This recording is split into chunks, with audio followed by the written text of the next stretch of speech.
Introduce Congressman Erik Paulsen. In January 2011, Congressman Paulsen was sworn in to serve his second term representing Minnesota's 3rd Congressional District. That district is primarily made up of the western suburbs of the Twin Cities area. Paulsen is a member of the House Committee on Ways and Means. This committee has jurisdiction over health care, economic and trade policy, and is the chief tax writing committee in the House of Representatives.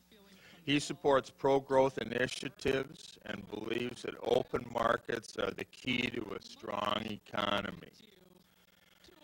He's also a member of the Free Trade Working Group and the Korea-U.S. Free Trade Working Group. The Free Trade Working Group was formed nearly 20 years ago to educate members and promote policies that would open foreign markets to U.S. goods. Congressman Paulsen serves as co-chair of the House Medical Technology Caucus and is a leader in advocating for the medical technology industry, the life-saving technologies it provides to its patients, and the hundreds of thousands of jobs it supports. In the 111th Congress, Paulsen served as a member of the House Fiscal Services Committee. Paulsen has been a champion of fiscal responsibility and brings greater transparency and accountability to overseeing taxpayer dollars. He authored legislation and numerous amendments to eliminate the TARP program to protect taxpayers. Prior to his election to Congress, Erik served in the Minnesota House of Representatives from 1995 to 2008, including 4 years as the majority leader. Congressman Paulsen has 16 years of business experience, including working as a business analyst at Target Corporation here in the Twin Cities. He received his BA in mathematics from St. Olaf College and resides in Eden Prairie with his wife, Kelly, and 4 daughters. Please join me in welcoming Congressman Erik Paulsen.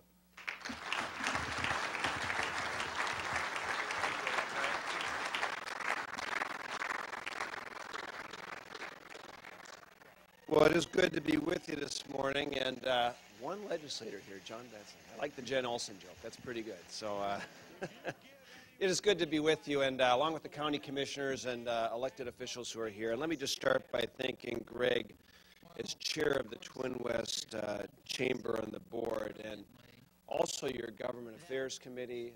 I want to thank Bruce and Judy Johnson and the others who really do an outstanding job of making TwinWest shine. Your chamber is one of the strongest in the state.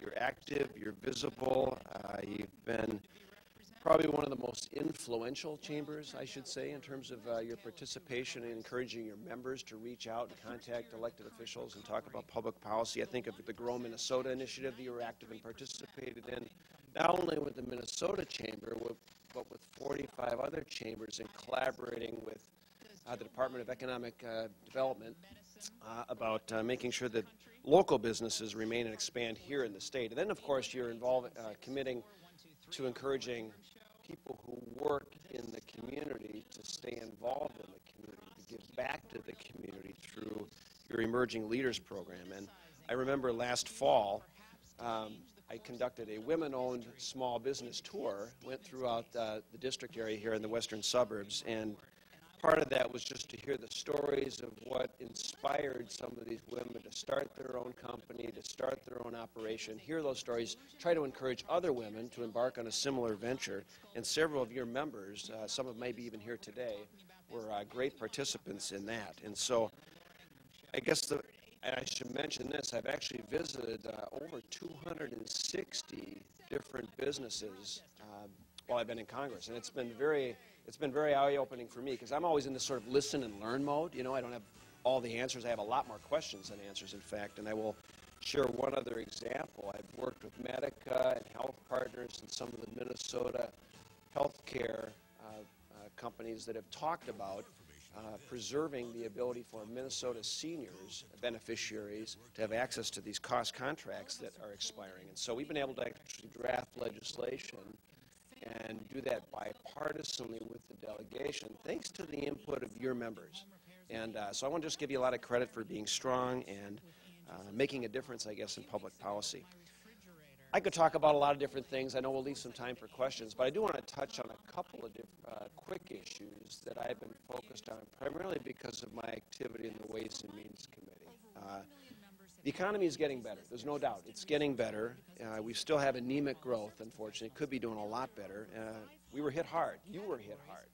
I mean, the truth is, I think the way the economy is moving right now, it does show how resilient the American economy is, despite some of the uncertainty that either flows out of Washington or sometimes does not flow out from some of the other state capitals around the country. There's uncertainty, of course, how the new health care law is getting rolled out. There's been delays in terms of some of the rulemaking that's a part of that. There's the uncertainty about the tax environment because the rates are set to expire again at the end of this year, and that'll impact small businesses in particular because individuals, the individual rates is where small businesses and those pass-through entities pay. And and then you've got the regulation rollout, right? The regulations and rules. And I didn't bring my prop this morning. Some folks asked me about, a prop to bring along. But the prop I would have brought along today would have been a pile of books 13 feet tall that would have demonstrated the amount of 80,000 pages that were rolled out in the Federal Register this last year in 2011 alone for rulemaking. And so it does kind of present a picture or the challenge that I think small business, more than anyone else, small community banks, small businesses, have to deal with in terms of the impact of actually regulations that come out of Washington. And unemployment's been about over 8% for about 37 consecutive months. And that's a long time. And that doesn't even include the folks that aren't looking for work any longer. And so this is a real issue. In Minnesota, we're doing a little bit better. There's no doubt about that. But I think what's really important to realize is that small business has always led the way out of every economic recession we've had. They really have. And they're not doing that so much this year or out of this recession as we've seen in the past. In fact, if you took on average, there have been 10 post-World War II recessions, and if you average those out, and if you just took the average, we would have about 13 more million jobs, 13.7 more million American jobs right now if we just kept up pace with the average. And if we hit that high mark, which was right after the late 70s recession, 1981, 1982, that recession, we'd have a little over 16 million more jobs. So in other words, we've got a long way to go. We've got a lot of progress to make, and there are some things I think that many of us as elected officials can do to help that process.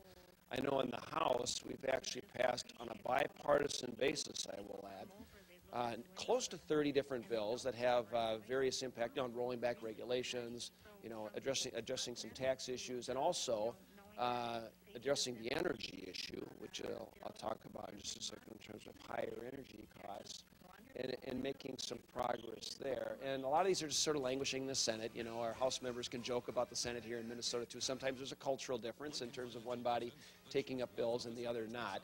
But that is very frustrating because we've got a lot of bipartisan support. But there is one glimmer of hope on one bill that is important I'll just mention really quick. It's a jobs bill that passed last week. Has bipartisan support overwhelmingly in the House. The President issued a news advisory. He supports the concept, so we're hoping the Senate may move on this one. They haven't decided for sure if they will, but it is an issue that I think it will help community banks. It will help those that have an interest in expanding their small operation by getting other public investors involved, and the need to access capital. Because the need to access capital is a big deal for small business, especially when cash flow is such a major issue for small business. And I'll give you an example. I have one friend who owned a deli, and this friend wanted to raise additional capital to expand and grow, and essentially what he found out was based on a law back to the 1930s, he found out that he could only actually have a conversation with investors, potential investors, I should say, where he already had an existing relationship with. And so in order to reach outside of that circle of existing relationships, he would be required to talk to an attorney, file with the SEC, go through a lot of hoops and jump through all these hoops. And he said, not worth it, not going to do it, and decided to end up selling the deli. And so it's just another example of, I think, an opportunity where we have the opportunity to shave off some of those regulations to allow more public investors to invest in a good idea, especially in the age of social media, where you can reach out to so many different people and share some of the good technologies that some of these small businesses are trying to employ or deploy in the marketplace. And of course, we absolutely have to focus on cutting spending, paying attention to fiscal challenges that our country faces. I mean, look, we're going to hit 16 trillion for a national debt. That's a huge number for sure. But I think just as equally important is we got to get momentum going on economic growth, and that's what I want to talk really quick about: the Ways and Means Committee, jurisdiction over tax issues, trade issues, health care issues in particular, and economic growth means tax reform. We haven't had tax reform since 1986, 26 years ago, long time ago, and we're long overdue, because the simple truth is the tax code is not designed today, I don't think, to handle the modern economy. We have the second highest corporate tax rate. We're soon to go to number one, actually, when Japan finally makes their move. And that is impacting our relationship with our global trading partners. It's impacting economic growth and exports. And it definitely puts us at a competitive disadvantage. The good news is everyone's talking about making progress along this front. The President's mentioned it several times in his State of the Union speech, and he recently released a new draft with some ideas where he wants to go on this. The Senate and the House are doing the same thing. And I should just mention that in the past 26 years, Congress has made 4,428 changes to the tax code. So that averages about one change each and every day. In fact, in 2010 alone, there were about 579 changes, or tweaks, if you will. And I think thanks in part to that constant tweaking, it's caused the tax code to actually grow from 700,000 words to 3.8 million words. Or as I like to say, it's actually 5 times the size of the Holy Bible without the good news. So this is a monstrosity. And if tax compliance were an industry itself, it would be one of the largest in the United States. And as an example, 6.1 billion hours consumed with this. It would have about 3 million full-time workers just consumed with tax compliance. I will never forget last year speaking downtown Minneapolis to the, I think it was the Executive Tax Institute, and these are all our good, great corporate citizens, you know, Best Buy, Target, 3M, and all their corporate tax compliance folks, and they're inquiring about the possibilities of tax reform and where might we go down the road. And about 300 people fill the auditorium, tables just like this. And I could not help but think, as I'm looking out over the audience, of all the smart people that are sitting around that table that could be, where you could harness that energy and that knowledge and that ingenuity, not to navigate the tax code, so a company like GE pays 0% in income tax, but if they were running their own small business or taking their own ideas out there, just think about the energy they could be putting forward in terms of growing small business in that respect. And I think it just paints a picture of a different direction where we need to go. I will say this, is that we are absolutely laying the groundwork in the Committee for Comprehensive Tax Reform. And that's not easy. I mean, we've had well over a dozen hearings, all on comprehensive tax reform, mostly on the corporate side, and now we're deviating more into the small business side, which is very, very important. One company came and testified how they had a 19,000-page tax return. 19,000 pages. So you talk about a lot of compliance officers working in that company. It's crazy.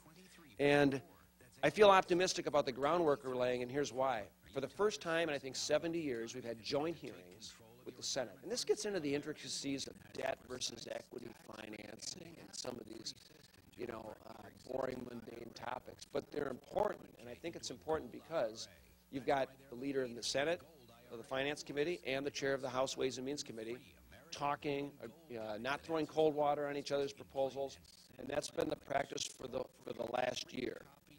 And so the fact that that is going on, that is occurring, that the foundation is being laid, is setting the stage for, I think, after this presidential election, regardless of how that comes out, for moving something forward on tax reform, because it really is going to be needed. And so I like the leadership style that our chairman has. Chairman Camp is from Michigan. He's kind of a Midwesterner. The other thing that he's done, which I think has been very, very effective, he's had several of these little hearings that have occurred with only the joint tax staff and without individual staff and with no C-SPAN cameras.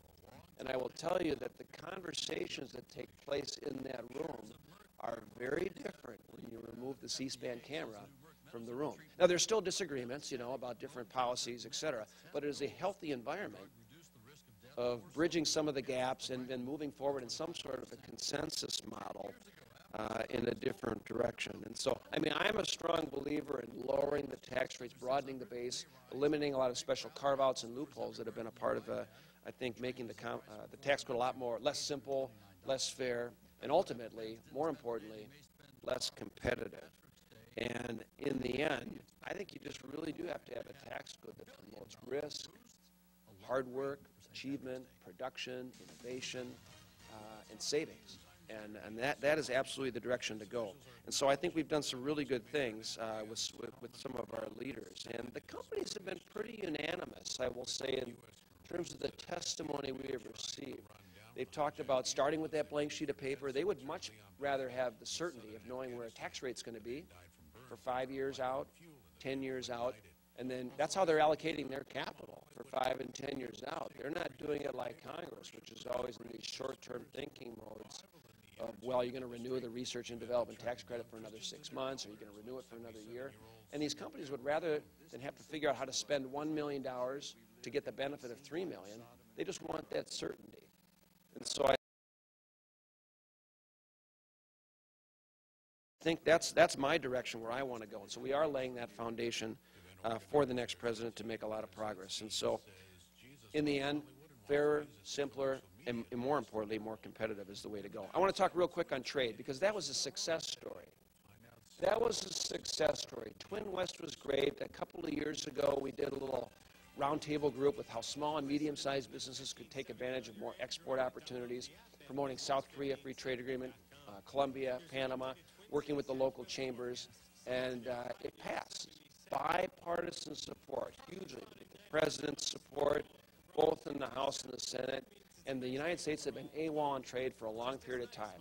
As a member of that South Korea Free Trade Working Group, I helped get the South Korean ambassador here, and we went down to Cargill, had a great turnout with some of the folks in the business community, and that agreement, I think, just actually officially kind of kicks in yesterday, so we'll start to see those benefits down the road. And so you've got about 250,000 jobs that are related to this agreement. 60,000 some jobs are related in Minnesota just to export. So this is a huge win, a huge opportunity, and I think it signals that America is back because it is about selling American. It's not just about buying American, it's about selling American, new sales, new customers, and we've got other opportunities on the horizon. It's in this Trans-Pacific Partnership. That's the next trade agreement that we're going to be working on down the road. And now that America's back and kind of leading the way, there's a renewed interest among a lot of countries, and there are 9 countries that are part of this TPP, the Trans-Pacific Partnership, that will be the next step to go. And so it's essentially a more integrated approach to trade in the supply chain. All the different components as a part of the supply chain, not just tariffs, but also non-tariff barriers, intellectual property rights, making sure that rules and regulations aren't different in one country to another, having these set strict standards. And now other countries are wanting to join this process, but we've got to make sure we don't slow it up so that we allow others to join. We just keep the not rigid, but we keep the strict regulations or the processes that we put in place, and then allow others to join sort of as a one-box, they can just snap right in, if you will, down the process. And so huge opportunities down the road, and again, bipartisan success that I think is great to talk about. And again, the United States is back. And I think this is an opportunity for small and medium-sized businesses. And so if there's any way that we can help, or we connect folks with the Chamber, we want to make sure that we're thinking about that we're doing it, because it's one of the reasons why I think Minnesota's economy has actually been a little bit more resilient is because of our export markets. I want to touch real quick on MedTech, because I do get really passionate about this. I mean, we've got 400-plus companies, 35,000 jobs, directly connected to this ecosystem of this medical device industry here in Minnesota. It is a Minnesota success story. It's an American success story. And there are definitely threats on the horizon that are threatening this industry without a doubt. Make no mistake about it. And I'll mention one real quick. As co-chair of the Medical Technology Caucus, I've had the ability now to travel around the country and have hearings where there are other pockets or influences, strong ecosystems. Indianapolis, for instance, Boston, North Carolina, California. And it's been a great opportunity for me to hear other stories directly about how to meaningfully help this industry. And folks in Tennessee, they don't have any idea about it. Folks in Alabama have no clue. But we've grown the size of the Medical Technology Caucus with staff, congressional staff members attending hearings, different topics and seminars. It's paid off wonders to raising the attention and the awareness level about this industry. And there are some real threats. Number one, there's this new medical device tax that's a little bit of a ticking time bomb. It's going to start on January 1st of 2013. It's going to hit Minnesota hard. It's a tax on revenue. It does not matter if your company is profitable. It's going to be 2.3% excise tax right off the top. And it's going to cut into R&D. It's going to cut into innovation. It's really going to cut into the lifeblood of what created the industry. And it is definitely a threat. And I'll give you one example real quick.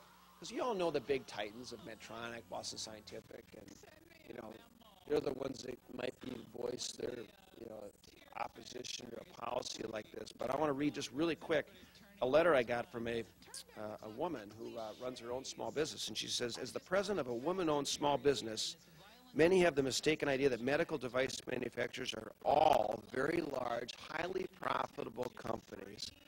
My company is an example of a small manufacturer who will suffer greatly if this excise tax on medical devices is not repealed. We're family-owned for over 33 years, have 14 employees.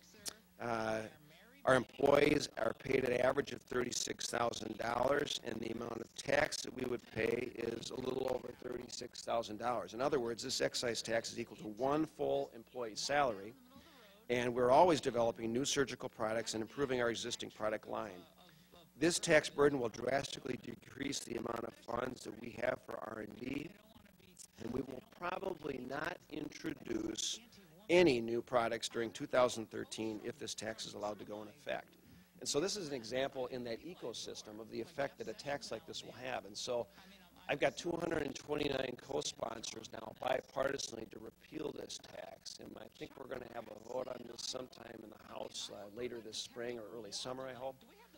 Try and move some forward progress on this in the Senate as well, because it is about jobs. And I think we have a lot more realistic opportunity to stop something before it actually kind of kicks in and takes effect next January. And so it's supposed to have an impact of about 43,000 jobs lost in the United States. Some companies have already started laying off people, like Stryker, Zimmer have sent out their notices that they're laying people off because of the anticipated tax. And so it hasn't even taken effect yet.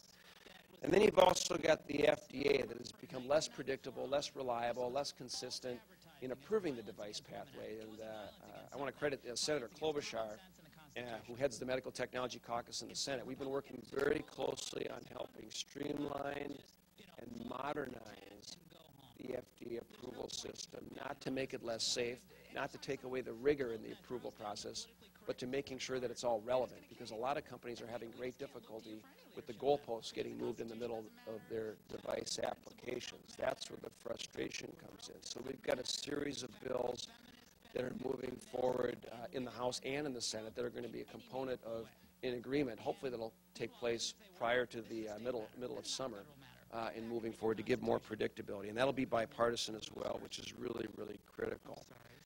And I'll touch really quick on energy policy or gas prices, because everyone feels this, it's $3.76 gas, and it affects your pocketbook, right? It affects your pocketbook, but it also, from an energy perspective, affects economic growth and energy costs. And, you don't have to be an economist to figure that out. Part of the problem could be speculation, situation in the Mideast with Iran for sure. But I think the bigger problem overall is just the lack of that national energy policy. And I don't think it matters who's been in charge for the last, I would say, 6 years. Has been my observation, because this has kind of ebbed and flowed and gone up and down. And so there's a lot of blame to go around. But I think we do have to have an approach, and I support it, that embraces alternative energy, wind, solar, nuclear, moving in that direction to enhance base load, which is really critical to do, and also enhances our own exploration here for fossil fuels and others, that rather than importing Middle Eastern oil. And the Keystone Pipeline is a pretty clear example of a project that was green-lighted, it was moving forward. I think it got caught up in campaign politics and stopped, unfortunately. And that is something that makes absolute sense, to have North American oil here refined in the United States, used in the United States, help keep prices down, help keep supply up, obviously. And private land is doing a great job in North Dakota, for instance. It's booming. It's going great. We need to do a lot more from, I think, at our national level in terms of allowing more offshore opportunities for those lease monies to come in and help our coffers with revenue. In fact, Tim Walls, who represents southern Minnesota, and I have joined together to support legislation that has a huge investment in transportation infrastructure by using more of these offshore energy growth opportunities to invest in an infrastructure. In fact, it would be the largest infrastructure in transportation in history under the bill that we have both co-authored and put forward. And there are other transportation issues I know that are important to TwinWest, and we'll throw it open for questions. And one might be the rail proposal, the Southwest rail proposal. My understanding is that, and we had a little get-together too with the government affairs folks, there's still some differences of opinion and some in the business community about it, but the federal government, in essence, has got funds set aside or approved. It's kind of in the hands of the state right now, is my understanding, because there's a bonding request. It's going to be in the bonding bill proposal, and so we kind of let that play out, see what happens there. I know that's probably of interest to some of the folks in this room, and there are some businesses along the proposed route that have some concerns, and some of those issues got to get ironed out as well.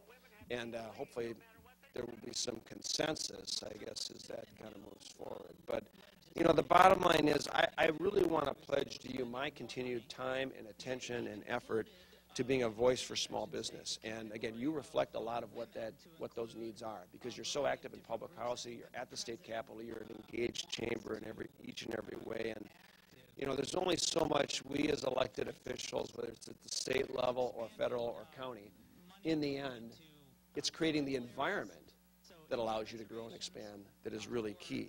And that way you can take the risk, you can use your innovation, you can use your technology to be successful, to hire more people, and ultimately make Minnesota and keep Minnesota a great place to work, live, and raise a family. Thanks for having me here again, and I'd be happy to throw it open for questions you have. And happy St. Euros Day. I'm a quarter finish, so.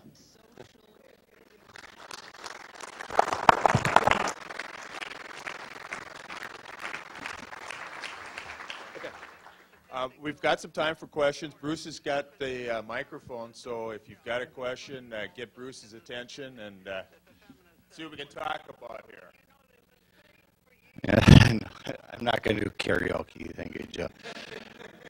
Congressman Brad Bakken, Citizens Independent Bank, thanks for being here today. And you talked about regulation, and of course we thank you for your continued efforts against continued regulation. And as you know, with the Dodd-Frank bill, I think that was 800-some pages. So in spite of that new regulation, banks are still lending, isn't that right? The bankers in this group, and we're trying to do what we can to help the economy.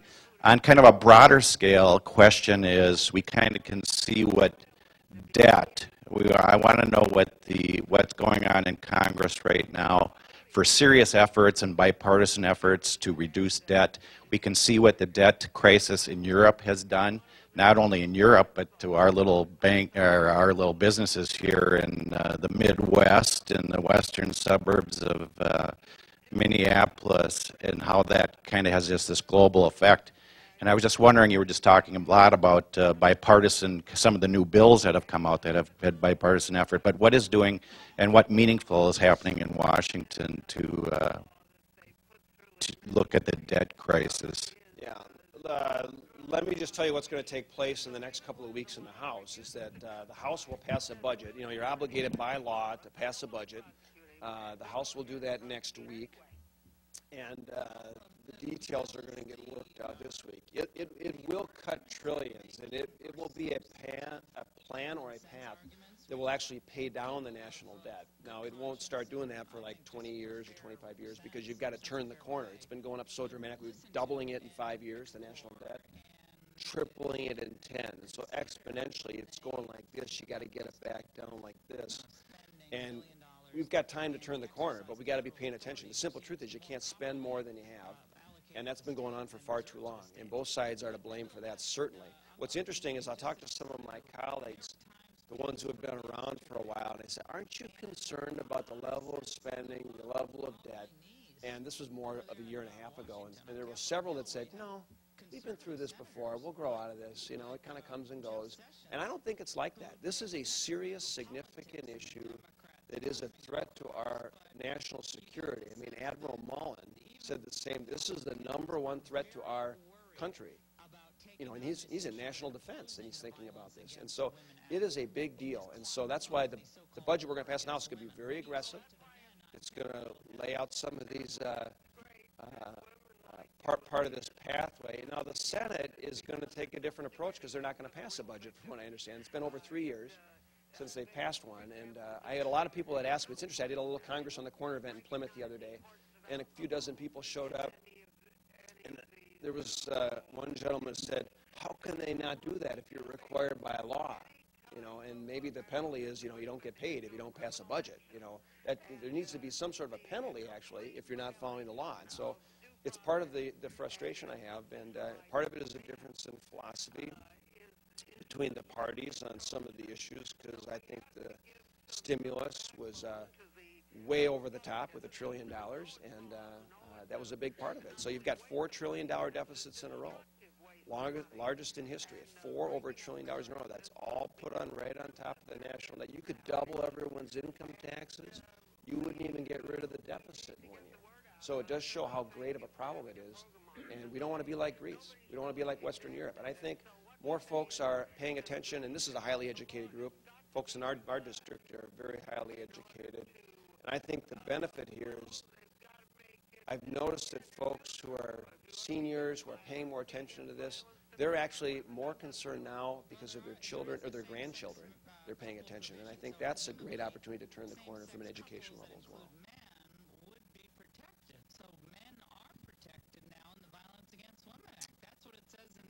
We'll go back here. I don't have the draft of the bill, but I have 2 articles that have written about what's in this new reauthorization. Thank you, Congressman. Milt Edgren from Woodhill Financial. Could you tell us the status of the bill to prohibit Congress from insider trading?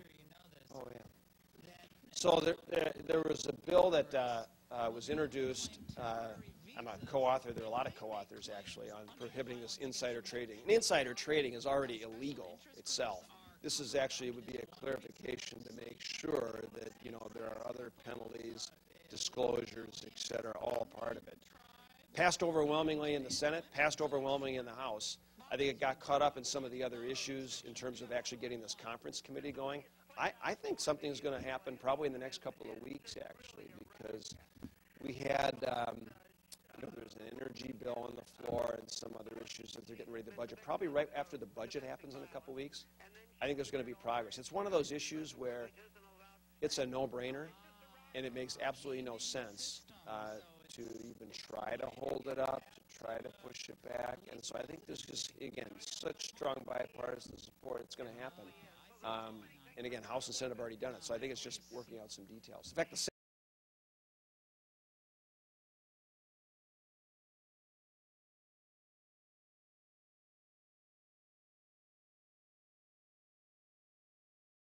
that may even adopt the bill that the House already passed, apparently, is what I heard last.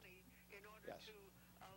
Congressman, since I have the microphone, I'll ask you a quick question. Thank you for acknowledging Southwest Light Rail and the importance to the area and your graciousness in having that conversation. We definitely appreciate it. On more of a macro level, where do you see the trends relative to transportation and transit funding in the House and some of the changes there?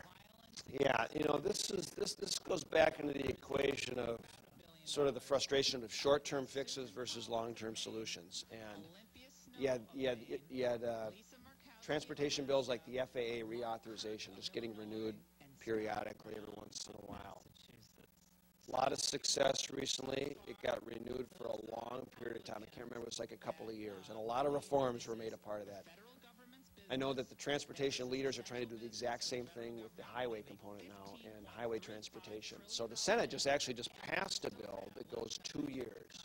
So rather than just sort of these 3-month extensions or 1 year, not even a year extensions with money out of the general fund. It's renewing the highway trust fund monies, gas tax revenues, et cetera. About 18 cents goes into that fund. So the House is going to take this up in the near future, and there's a disagreement. Some members who are real conservative don't want to dive in and do anything more than a couple of months. They don't want to spend any more money on infrastructure. I happen to believe the best thing you could do is probably do a 5-year plan, because the formulas that are out there for MnDOT or for others that plan, architects and others that might be here today, having the long-term certainty is the best thing you can do. It really is. And I think one of the best revenue opportunities is what I mentioned earlier that Tim Walz and I were supporting, is that additional oil and gas and lease and royalty revenue that should flow into that and make it directly connected. And there's no doubt that as lane miles change or as car mileages improve, there's going to be less money flowing into the trust fund. And so there have to be other reforms, other ideas on how you're going to fund infrastructure. And I think that is one of the key ones. And so at a minimum, I hope it's 2 years at a minimum, but having a more long-term approach is the way to go. But there are some difficulties because there's a little bit of a fissure of folks that think that there need to be some other stopgaps. I will say this, the bill that actually is moving, that has made a little bit of progress in the House, actually tries to take the model that the 35W bridge was built with. It cuts out like 70 different programs that probably aren't needed. Some may argue that some are needed, but the idea is to streamline it so you don't have repetitive, multiple reviews that slow down the process. And that's how the bridge got built in 35W, in a hurry, quickly, given the scale and complexity of that bridge. And so the idea is, why can't you do that on a consistent basis and have these transportation projects move forward?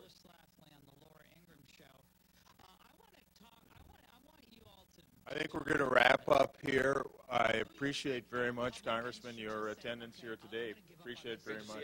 Thank you. We'll stick around, too. So. And a couple of things that I want to say about Congressman Paulsen's presence here today. And the one thing that I do want to say is, as a elected official, it's always risky to take questions from the audience because you don't know what's coming. That tells us that he's very comfortable with our audience, and we really appreciate that you are representing us. Thank you very much. I want to thank all of you for coming today, and I want to remind you that April 13th is our next TwinWest Legislative Breakfast, and that'll be back here. Have a great day.